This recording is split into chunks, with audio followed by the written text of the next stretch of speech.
And we are back for another episode of How About Them Celtics Talking C's with Bobby Kravitsky. Bobby, how you doing today? Doing fantastic. It was a lovely Christmas. I hope the same for everyone. How are you two doing? I'm doing better than Jack. That's for sure. Jack is down bad right now.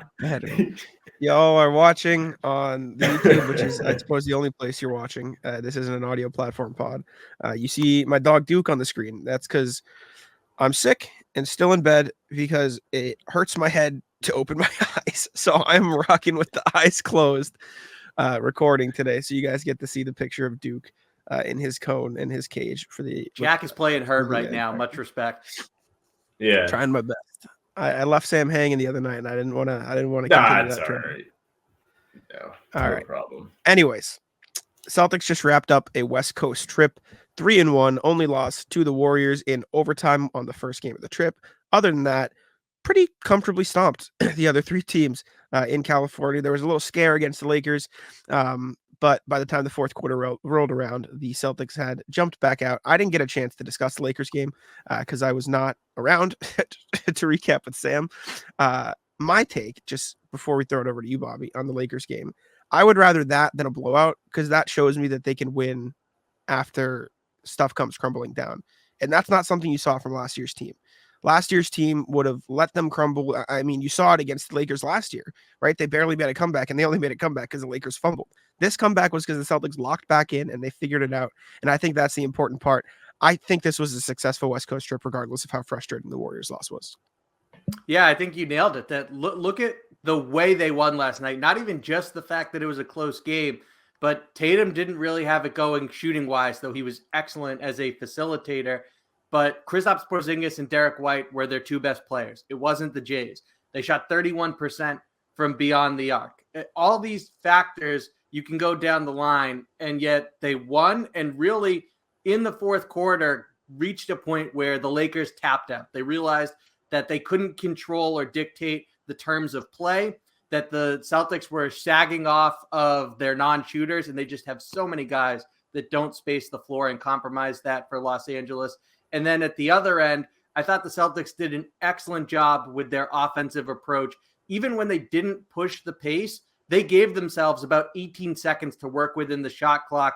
And from there, they were well spaced. They targeted Austin Reeves relentlessly, which was the right decision. They were setting great screens to make sure players like Derek White could go one-on-one with him, just attack downhill and score over him or around him. So I really liked the way the Celtics played yesterday in overcoming some of what are usually things that they can count on. Yeah, I agree with both of you. I think Jack's point about like the value of yesterday's win over the Lakers not being a blowout is huge. Because watching the game live, I was watching all the threes slam off the rim. I was watching Jason Tatum not overly be aggressive, which low-key was a good thing because everybody else had it going. Derek White and Porzingis, like Bobby mentioned. And I was just like, are they really going to be able to step up and buckle down and win this one?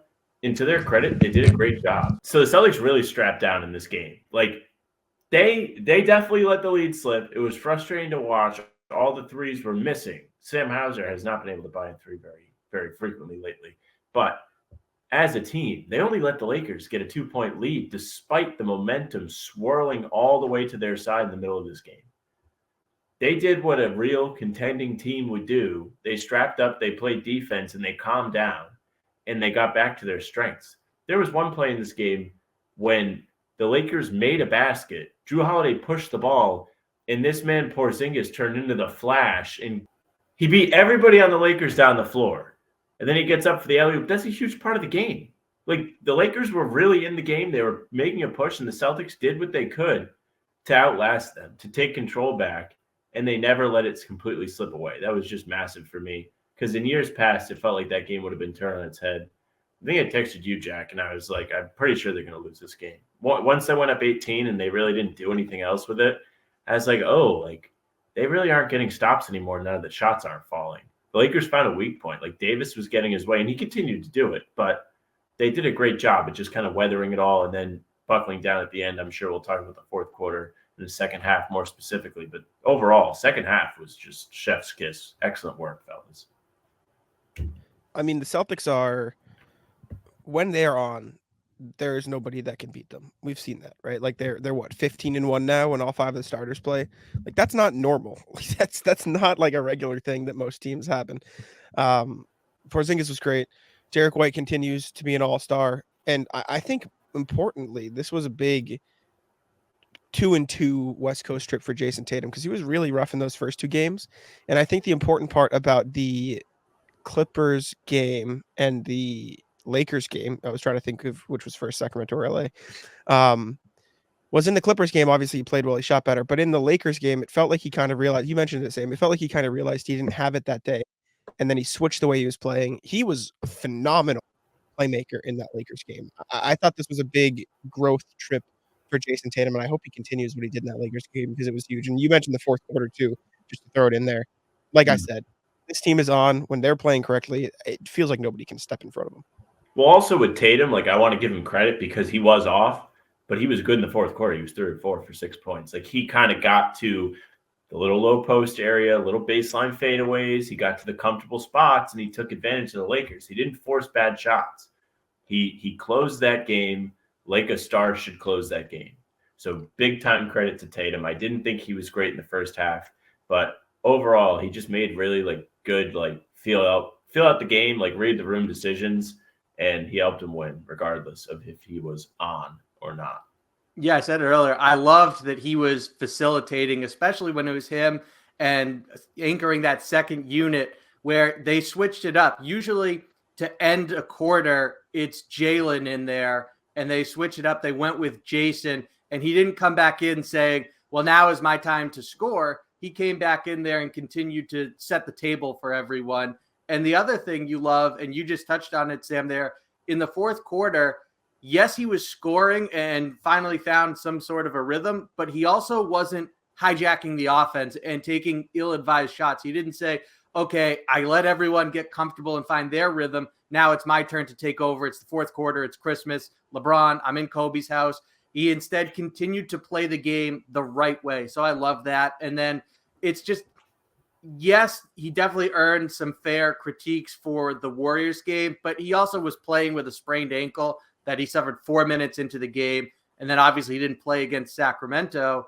And the other touching point just being that now the starting lineup, not only are they 15-1, but they did so against the toughest schedule in the league based on strength of schedule. And now it flips to the easiest. So to see the Celtics continue to pass these tests, it seems like a lot of what we'll get now is, hey, don't play down to your competition moving forward. Oh, we're back. We're back with the don't play down to your competition. But yeah, Jack, what are you looking forward to with that? I mean, I think this West Coast trip was huge. Obviously, like y'all mentioned, it was super fun to see them win without Tatum. It was super fun to see Tatum have that growth. I think we all know I love Derek White. I mean, this is maybe the happiest I've been watching Celtics basketball in a long time. The man's a center. He's getting 3 blocks a game. What are we doing here? It's insane. And he is an all-star. I know we've talked about it into the ground. He's an all-star over Donovan Mitchell and Trae Young. Those are the names I've seen, both of them. In terms of impact on winning, it's not close. And Jack, I think the coaches might come through for you and put Derek White in. That's what I'm saying. That's what I'm saying. He like I said, in terms of impact on winning, there are 3 players better than him in the league. And according to all the metrics, Joel Embiid, Tyrese Maxey, Shai Gilgeous-Alexander. Outside of that, it is Derek White. Look at any metrics, box plus minus, value over replacement player, overall plus, like all of them tell you it's Derek White. And watching the games, you know why. He has been the most impactful player on the Celtics this season, period. That's it. And so I'm biased, obviously, but I think plus minus God. It's impactful. It shows how much he's impacting winning. But you know who's been anyway, my big guy over this West Coast road trip? Jrue Holiday. This has been the Jrue Holiday is back coming out party. These last 3 games have been awesome. He went the whole year without scoring 20 points, back-to-back 20-point games, first against Sacramento, then against the Clippers, and he kind of like took over in really important spots in both those games. So with Tatum out against Sacramento, Jrue Holiday was the guy manning the second unit. He was out there with all the fellas. And De'Aaron Fox had just ripped a 17-point first quarter. Sacramento was looking good. Holiday comes out in the second, scores 8 points. He finishes the night with 21 and 10, double-double. when he was given a little bit extra responsibility in terms of handling the ball, setting up his teammates, not to mention playing defense, he just looked great. And then against the Clippers, more of the same. Celtics really stale out of the gate against the Clippers. It wasn't a offensive outburst like it was against the Lakers. And he had a good first quarter, 7 points, efficient shooting. He's just been nails. And he got off to a great start yesterday. He was awesome against the Lakers. I loved what I've seen from Jrue Holiday. He's playing both sides of the ball, and he's getting rebounds too. His rebounds have been overly impressive to me. Big-time hustle rebounds against the Lakers. He was getting those long three-point ricochets out at the free throw line, getting extra possessions for the C's. It was just great. Everything he does is timely.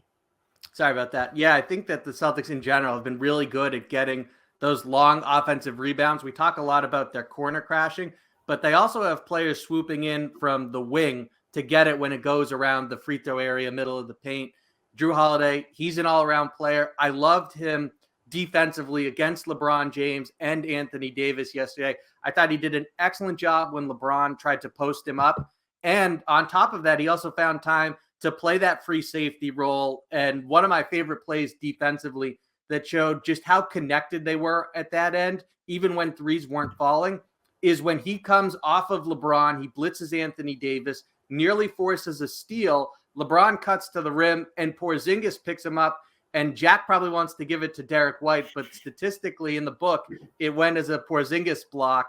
And so I thought that was a good reflection of them playing on a string defensively. And then I'll have a piece out by the time that this episode is released on Jrue Holiday, the transformation that really took hold offensively. The coaching staff has been talking to him about, hey, we need you to be aggressive at that end of the floor. And he went from not having 20 points once this season to doing it twice and nearly a third time on Christmas. So I really love the way that he's been playing since they went to California. And I think that benefits the entire offense. Well, he also feels like found money at this point because he hasn't really had to do it all that much. He's taken the least shots he's taken since he was a rookie.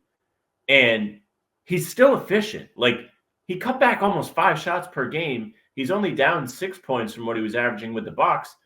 And he's still comfortable. It's not awkward for him. It's not like, ooh, should I shoot? Should I not shoot? Like, I don't know what my role is. Like, no. Like, even as, like, the 5th option, he has been nails. He's shooting a career high in three-point percentage. It's awesome. Like, Jrue Holiday has sneakily fit into this team after not really doing a whole lot offensively off rip.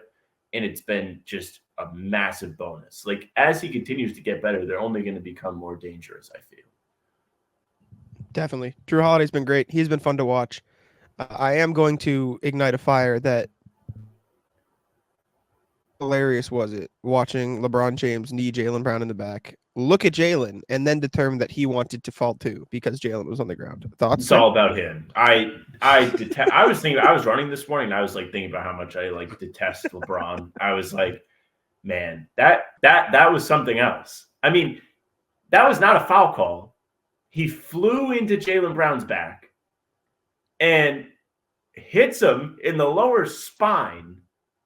And then you would have thought LeBron tore his ACL. I could not stop retweeting people making fun of that yesterday. He had the whole training staff come out. Jaylen had to actually go to the locker room. LeBron went to the bench for a half minute, and he came back in. I couldn't tell you the last time I saw LeBron play, and he didn't act like his season was just ended from an injury. Do we believe – I was on a show yesterday where they said that in their estimation, LeBron looked over at Jaylen, saw that he was legitimately hurt, and then reached for the knee and started 1,000%. writhing in pain, yes. in quotations. Are we going with that? Yes. Anything to drag him. Yeah. Like, just one of the worst ever. So he was getting his acting chops on. All time. I mean, I am not one. I mean, Sam knows I don't actually hate LeBron. Like, it's whatever. I don't really mind him. I think obviously I understand how great he is, but that was the clearest. I'm kind of, feeling something. Oh, wait, Jaylen Brown's hurt. Let me also fall on the ground. It was the clearest thing I've ever seen in my life, watching it back every time.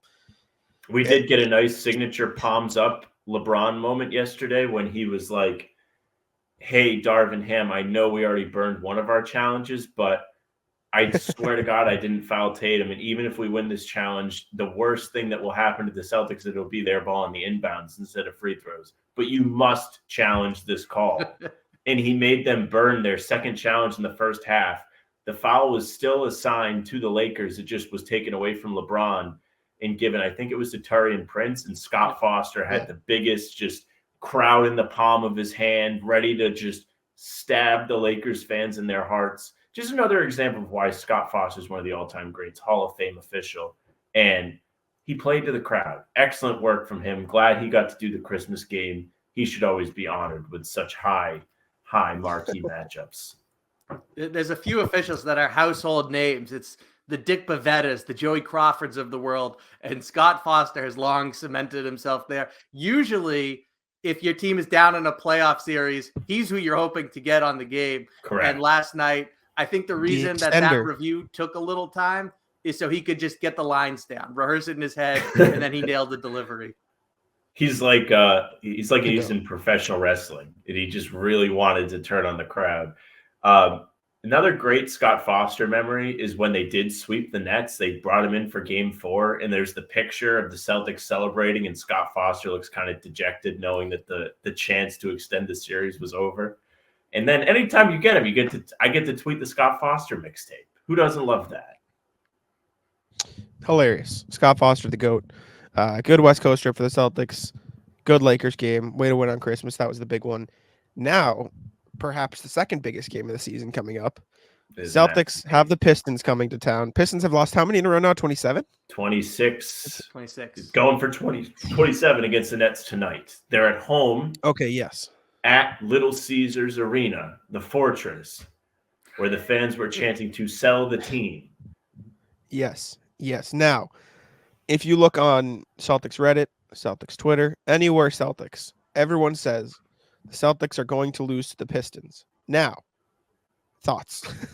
Bobby, say them anyway. Well, so the longer this streak goes and the more attention it receives, there are definitely some players within a locker room that they'll feel that pressure. Oh, we don't want to be the team that loses it, and how that impacts their play. To this point, it certainly hasn't slowed anyone down. I mean, I know we're going to talk about Kelly Olynyk later. He went to Detroit, the fortress, and he filleted the Pistons. And so it's going to, I just think that this Celtics team, with a few days off, that they've shown a level of maturity where I expect them to be focused. And as long as it's not a game where they're willing to just live and die by the three and those shots aren't falling, that was what factored into a lot of their losses last season to 500 or worse teams a season ago. And so I think they'll have the right approach to be able to win this game, but you never know. You never know. Our Pistons will be in town on Thursday, and I cannot be more excited. They got beat by the Brooklyn Nets, and Cam Thomas kind of talked about what Bobby had to say. Like, we don't want to be the team. Like, everybody knows what's going on. Like, nobody wants to be the team. So the Nets will have to do the impossible and defeat the Pistons for a second time in just under a week. And then the Celtics will be up next to help them, I think, tie the all-time record for consecutive losses across multiple seasons. The Sixers did it in, I don't know, when they were the process. They were really tanking hard. They lost 28 games between two different seasons. But they've already tied the single season record, also set by the process Sixers. So excited to see that one. I do love the Pistons. Sam had the Pistons as the 9 seed coming into the year, Bobby, in case you're curious. Dude, I was like the rest of the people in Detroit, and like everyone that spoke on this from the organization was like, yeah, we were going for the play-in. Like the owner did a huge Q&A this week, and he was like, we thought we might be like able to make the play-in. And like, it's not like the craziest thing to think of. Just, I mean, Cade said they're not a 2-26 team. Like, they're not that bad. Like, maybe he's right. They just have gotten unlucky. And to their credit, I saw like, I don't know what the stat would be called, but I saw a ranking of all 30 teams, and it accumulated how much percentage of minutes they were up 20, they were up 19 or less, down 19 or less, and down 20. And they were not last. The Wizards were last. So they might be better than the Wizards. They could. I mean, that's a game we need for the belt. And when it comes to this Pistons roster, it's kind of like the poor man's Atlanta Hawks for me. I like a lot of the individual pieces, but clearly they don't mesh. And some of that is on Monty Williams and the record contract he got before Popovich topped him, needing to get more out of the pieces. But I like Jaden Ivey. I like Cade Cunningham, although there's a huge decision there when it comes to, do we pay someone who we feel like we're not winning with as our best player? I think they will, and you can always trade him later, but you never know how that goes. I love Beef Stew. I'm a big Jalen Duren fan. So there's a lot of pieces there. I think they waited too long to trade Bogdanovich, but you would assume that happens by the deadline. But I can totally see why someone would be all in on this Pistons roster. It's just, there's too much redundancy there for my liking. And obviously it's not going well for them, but we'll see, because they might end the streak at TD Garden. So Sam, I ask you this: if the Pistons lose, do you come on to how about them C's with the bag on your head? If they lose at the Garden, or if they lose to the Celtics, do you have the Pistons bag on your head? Oh no, absolutely not. I'll be like, Celtics undefeated at home, Garden is a fortress. Like, I would never want my team to play against the Celtics at the Garden. That's what I would say. Sam is all in on the Garden Fortress. Pistons are the funniest thing in basketball, and it's not close. And speaking of the Pistons, Celtics are showing interest in former Pistons legend Kelly Olynyk, apparently also former Celtics legend, but I had to lead with the Pistons. It's from Mark Stein. I believe the Stein line is independent newsletter. Go read it if you haven't. It's one of the best.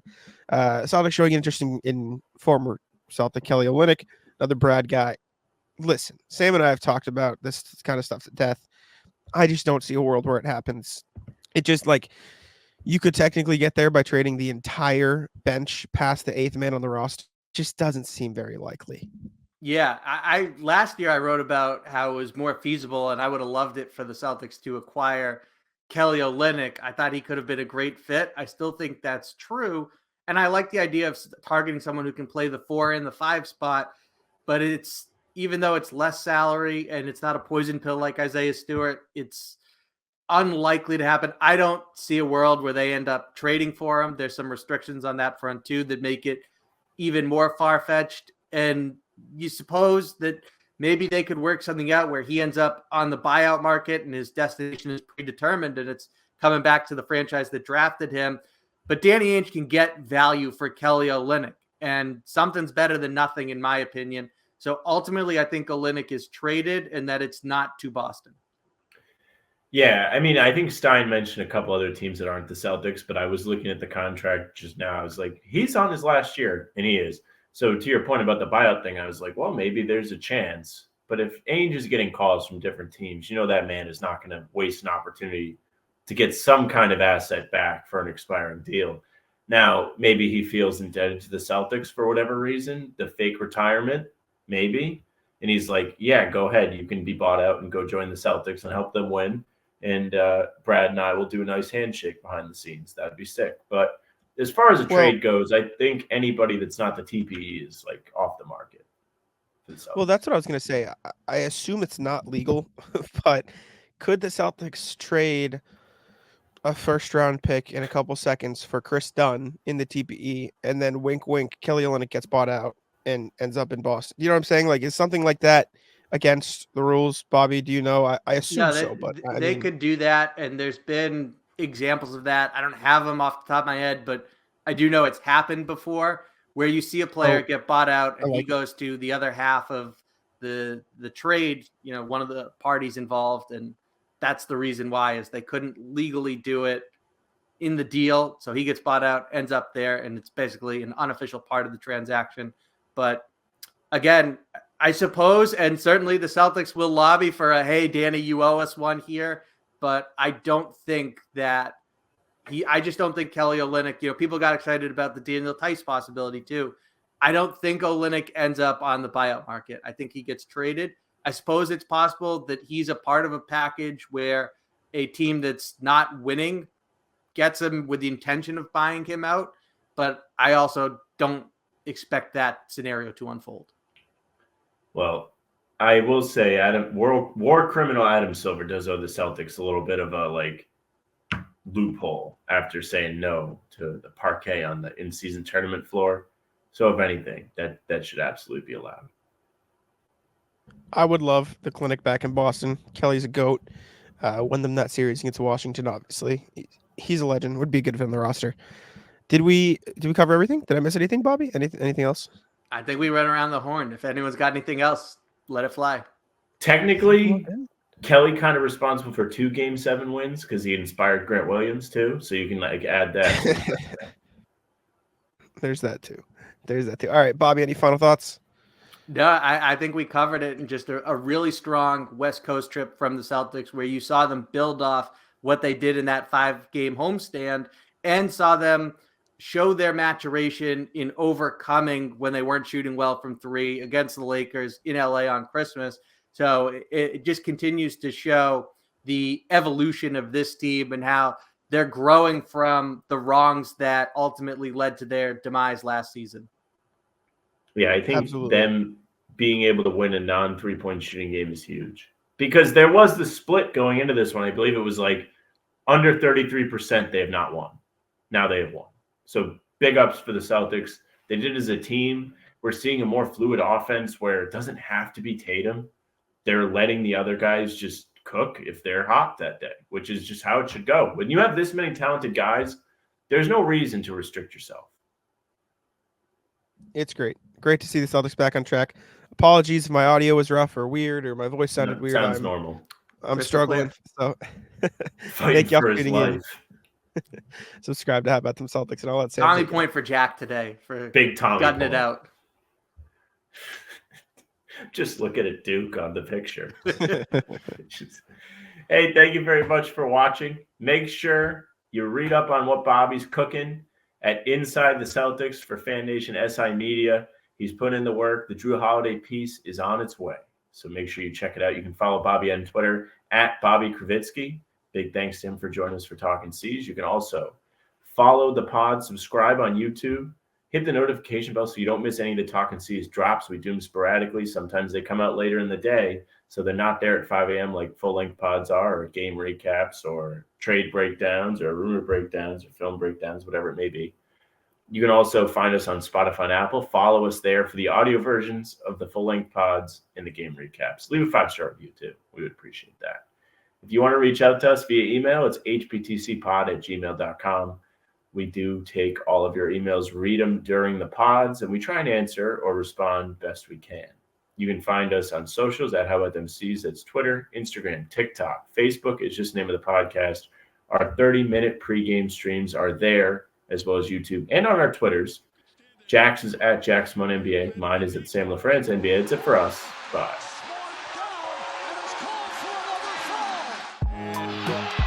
Taco, come on. Taco's having some fun here. That is bogus. These guys are ridiculous.